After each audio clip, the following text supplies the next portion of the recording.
Hello everyone, welcome to my channel. जैसे कि आप जानते हैं, मैं हूँ पन्ना में जंगल कैंप माडला। तो अभी जाएंगे लंच करने और लंच के बाद हम निकलेंगे अपनी आफ्टरनून सफारी के लिए।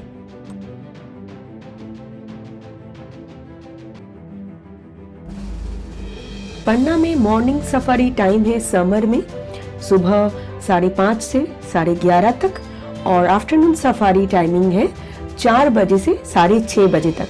लेकिन ये सफारी टाइमिंग सीजन के हिसाब से चेंज होता रहता है।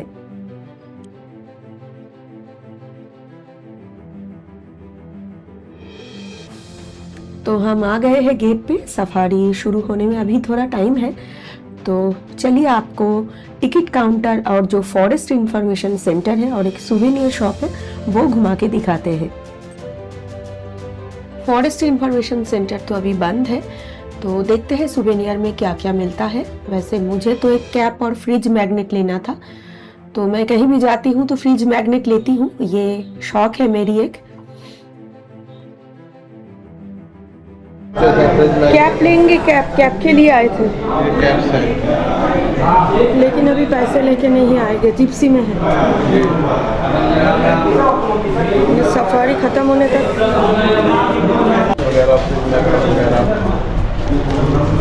प्लेइंग कार्ड वगैरह करना।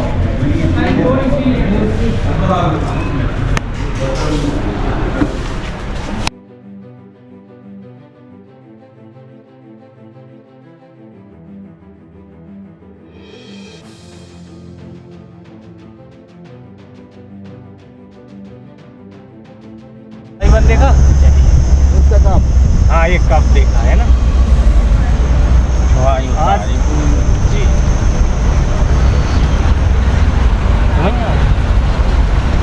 और आज सर एक टाइगर और देखी, पता है आपको? कहाँ? 142 देखा बच्चों के साथ 3 कप्स। भैया ने हमको बताया कि हम जब सुबेटी 151 को देख रहे थे तभी दूसरी जगह पर एक और टाइग्रेस और उसके बच्चे दिखे।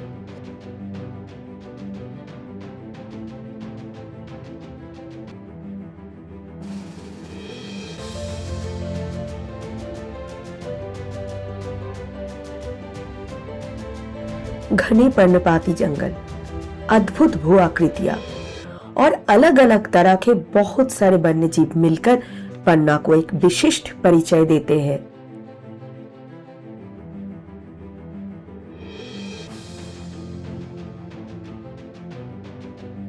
सच में अगर आप पन्ना आए तो यहाँ बहुत सारे अलग अलग फॉरेस्ट की फीलिंग आपको आएगा।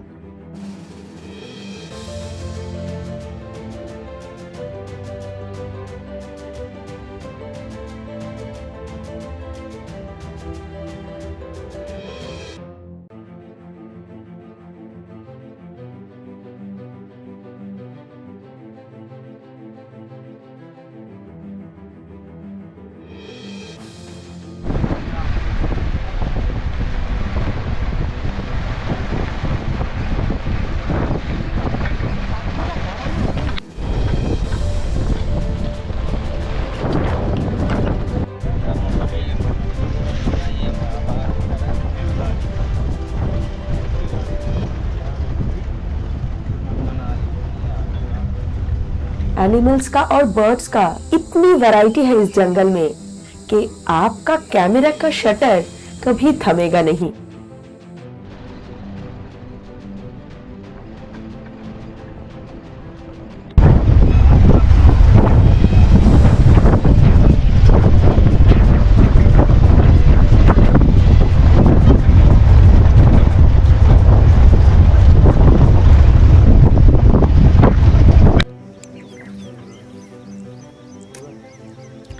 ये है इंडियन ग्रे फ्रैंकोलिन, इसका हिंदी नाम तीतर है।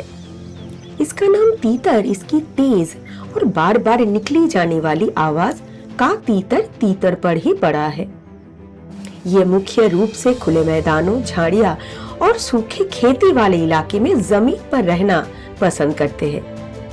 इनका मुख्य जो भोजन है वो है बीज, अनाज और छोटे कीड़े मकोड़े। इनका रंग हल्का भूरा होता है जिसमें सफेद और काले रंग की बारीक धारियां होती है। नर तीतर मादा से थोड़ा बड़ा होता है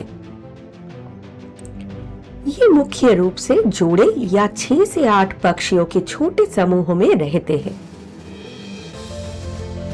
फ्रैंकोलिन लंबी घास के बीच जमीन पर छोटा सा गड्ढा बनाकर घोंसला बनाते हैं। मादा एक बार में 4 से 8 हल्के पीले रंग की अंडे देती है।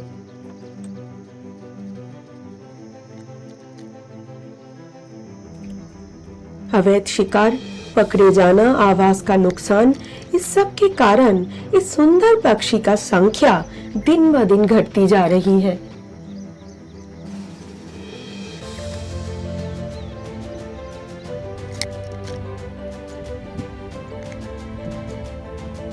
गाइड डॉग दी है।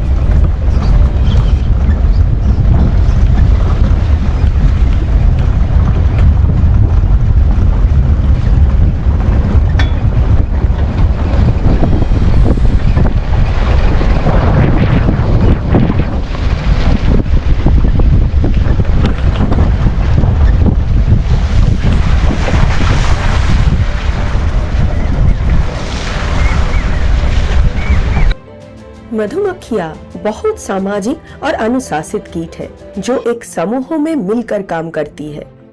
प्रत्येक छत्ते में 3 प्रकार के मधुमक्खियां होती है और सभी का काम बटे हुए होते हैं। रानी मधुमक्खी का काम सिर्फ अंडे देना होती है। नर मधुमक्खी का काम रानी के साथ प्रजनन करना होता है और श्रमिक मधुमक्खी का काम छत्ते की साफ सफाई, बच्चों को पालना, छत्ते की सुरक्षा, शहद इकट्ठा करना, मोम बनाना, ये सभी काम इनकी जिम्मेदारी होती है।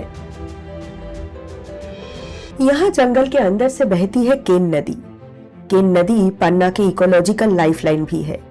अपने साफ पानी के लिए मशहूर ये नदी कई तरह के जलीय जीवों जैसे घड़ियाल, मगरमच्छ का घर है। बाघों और प्रवासी पक्षियों के लिए इस नदी का पानी एक पानी का अहम स्रोत है।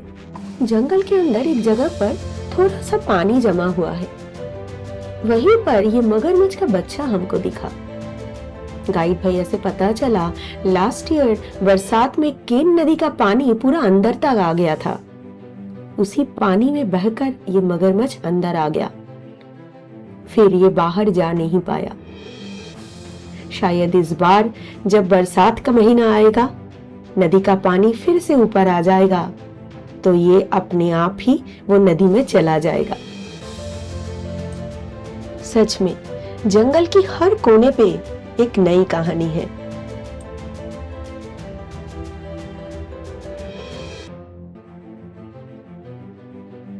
नीलगाय यानी कि ब्लू बुल भारत में पाए जाने वाले सबसे बड़ा और विशालाकाय एंटीलोप है। गाय से मिलता जुलता नाम होने के बावजूद ये मुख्य रूप से हिरन और बकरी की प्रजाति से संबंधित है। नर नीलगाय नीले भूरे या स्लेटी रंग के होते हैं और इनके गले पर सफेद बालों का गुच्छा होता है। मादाएं और बच्चे हल्की भूरी रंग की होती है। केवल नर नीलगाय के ही छोटे नुकीले सींग होते हैं। इनके अगले पैर पिछले पैरों की तुलना में काफी लंबे और मजबूत होते हैं, जिसके कारण इनकी पीठ स्लॉपिंग होती है। ये अक्सर खुले घास के मैदानों, झाड़ियों और खेतों में रहते हैं। ऊंट की तरह ये बिना पानी के बहुत दिनों तक जीवित रह सकते हैं। ये पूरी तरह से शाकाहारी होते हैं। घास, पत्तियां, कलियां, फूल और फल इनका मुख्य भोजन होता है। ये बहुत शांत स्वभाव के होते हैं। ये 10 या उससे कम सदस्यों के छोटे झुंड में रहते हैं।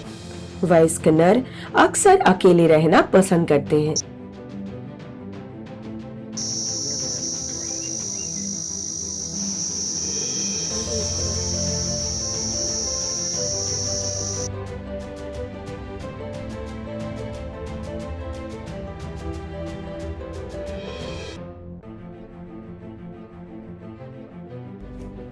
लंगूर बहुत ही सामाजिक और फुर्तीले प्राणी है। ये दिन में सक्रिय रहते हैं और अक्सर पेड़ों के ऊपरी हिस्से में समूहों में रहते हैं। लंगूर 10 से 50 सदस्यों के झुंड में रहते हैं, जिनका नेतृत्व आमतौर पर एक प्रभावशाली नर लंगूर करता है। लंगूर मुख्य रूप से शाकाहारी होते हैं। इनकी दिनचर्या में सुबह और शाम का समय भोजन करने में बीतता है। ये पत्ते, फल और बीज खाते हैं। भोजन करते समय लंगूर अक्सर एकदम सीधे होकर बैठते हैं। अपने समूहों के सदस्यों के साथ सामाजिक संबंध मजबूत करने के लिए ये एक दूसरे के बालों से कीड़े और गंदगी निकालते हैं।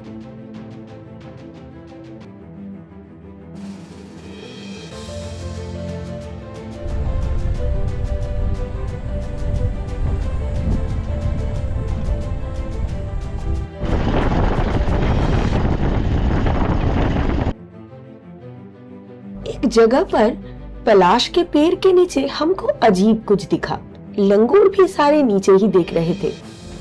अच्छे से देखा तो पता चला वो एक पाइथन था जो एक हिरन के बच्चे को पकड़ के रखा था। पाइथन की खबर फैलते ही बहुत सारी जिप्सियां वहां आ गई थी और इतनी भागा दौड़ी भीड़ में मैं वीडियो ठीक से ले नहीं पाई। पेड़ के ऊपर से लंगूर भी पाइथन को देख के थोड़े डरे सहमे से थे। इतनी आवाज में पाइथन भी डिस्टर्ब हो गया और वो अपने शिकार को खाए बगैर ही वहां से चलते बने। इंडियन रॉक पाइथन यानी कि भारतीय अजगर जहरीले नहीं होते हैं।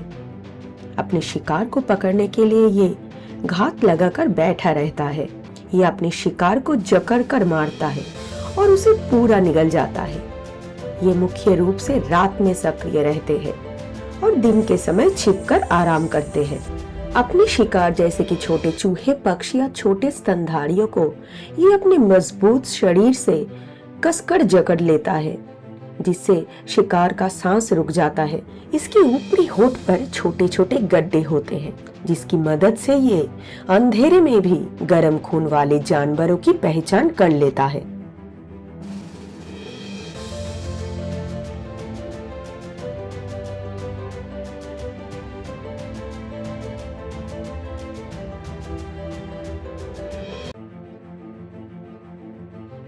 जगह का नाम क्या है? ये टूवल नाका बोलते हैं इसको। टूवल नाका। टूवल नाका। हाँ, आर्टिफिशियल लगा था।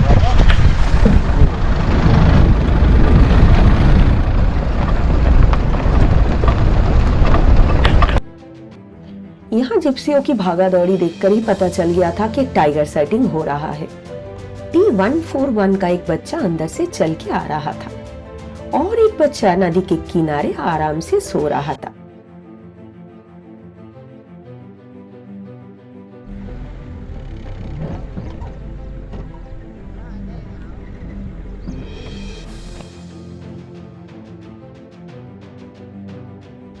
एक बच्चा दूसरे बच्चे के पास ही जा रहा था नदी के किनारे पानी पीने। इतने में ही एक और बच्चा पीछे से आकर रास्ते के ऊपर बैठ गया। जिप्सिया सारे आगे पीछे करने लगे और टाइगर डिस्टर्ब होके फिर थोड़ा झाड़ियों के अंदर चला गया। अबे तुम्हारे सामने लगा इधर बता इधर लगा लो यार।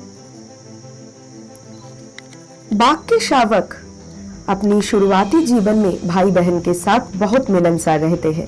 वे साथ साथ खेलते हैं, लड़ते हैं और शिकार करना सीखते हैं।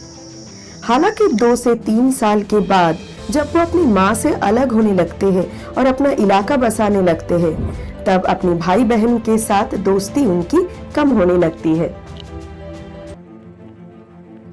शुरुआती महीने में शावक पूरी तरह से अपनी माँ पर निर्भर होते हैं।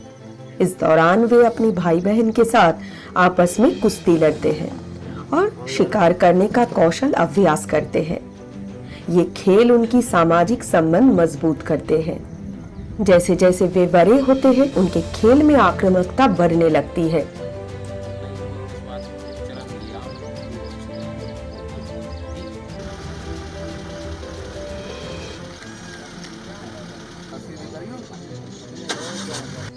वयस्क होने पर बाघ मुख्य रूप से एकांत प्रिय जानवर होते हैं। जंगल में वयस्क भाई बहन एक दूसरे के इलाके में दखल नहीं देते। यदि वे वयस्क होने के बाद मिलते हैं तो उनकी बीच अपनी क्षेत्र को लेकर आक्रामक लड़ाई हो सकती है।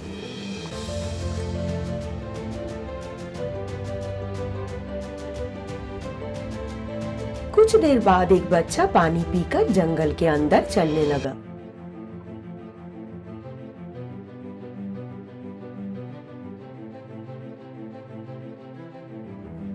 जंगल के अंदर अंदर से और नदी के किनारे से वो कहीं जा रहा था।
थोड़ी दूर चलने के बाद वो घने जंगल के अंदर बैठकर कुछ देख रहा था।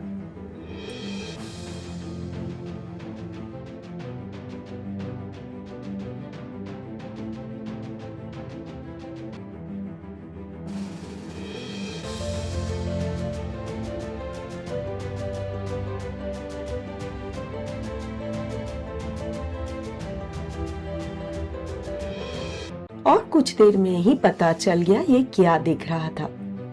एक सांबर के बच्चे को किल करके ये वहां छुपा के रखे थे। उसी को वो खींचकर आगे लेके जा रहा था। वैसे टाइगर का ऐसे शिकार को खींच के लेके जाने के बाद उसको खाते देखना बहुत ही रेयर साइटिंग है।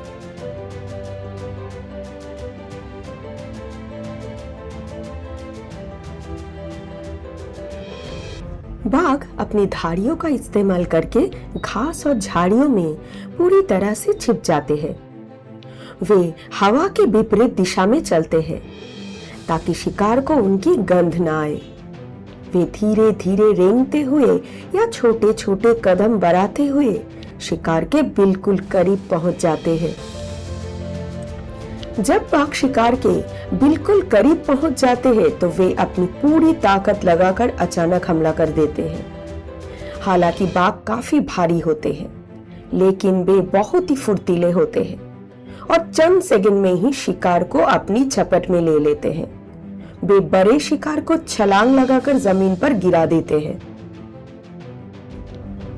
वे शिकार को नीचे गिराकर उसके गले को अपनी मजबूत जबड़े से कसकर पकड़ लेते हैं। इससे शिकार की सांस रुक जाती है। वे शिकार की गर्दन के पिछले हिस्से पर वार करते हैं, जिससे उसकी रीढ़ की हड्डी टूट जाती है और वे तुरंत मर जाता है।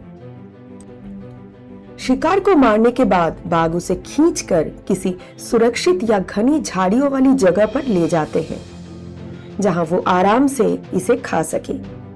बाघ एक बार में काफी ज्यादा मांस खा सकते हैं और बचे हुए शिकार को वो पत्तियां या मिट्टी से ढक देते हैं ताकि बाद में उसे खा सके।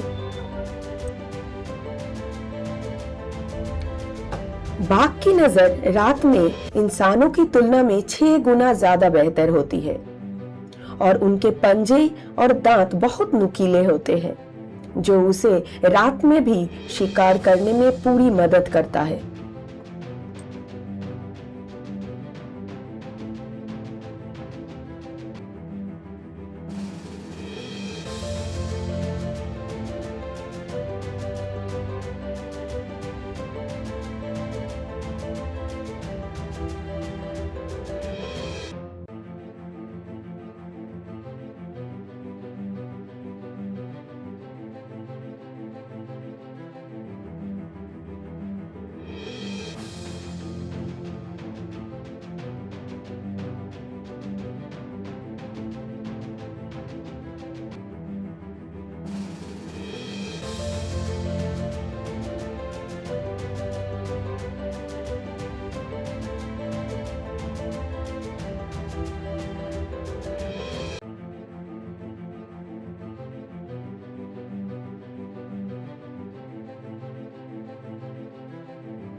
आगे ले लो यार, थोड़ी सी आगे लो, थोड़ी आगे लो, थोड़ी आगे लो।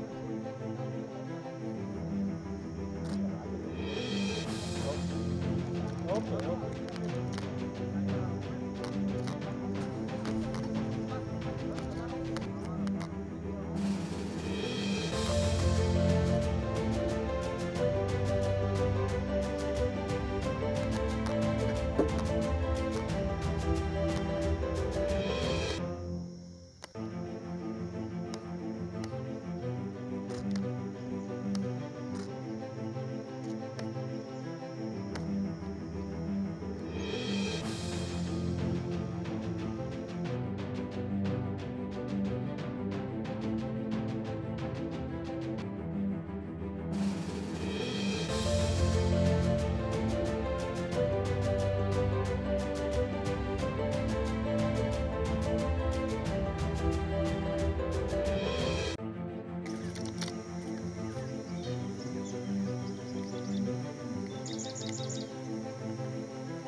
थोड़ी शिकार खाने के बाद वो धीरे धीरे चलते हुए रिवर बेड के ऊपर से जंगल के अंदर गायब हो गया। चलिए हम भी विदा लेते हैं आज, मिलते हैं नेक्स्ट एपिसोड में। आपको ये पन्ना का एपिसोड कैसा लगा? अगर अच्छा लगा हो तो लाइक शेयर कमेंट जरूर कीजिएगा और हाँ, मेरे चैनल को सब्सक्राइब कर लीजिएगा। Thank you so much for watching.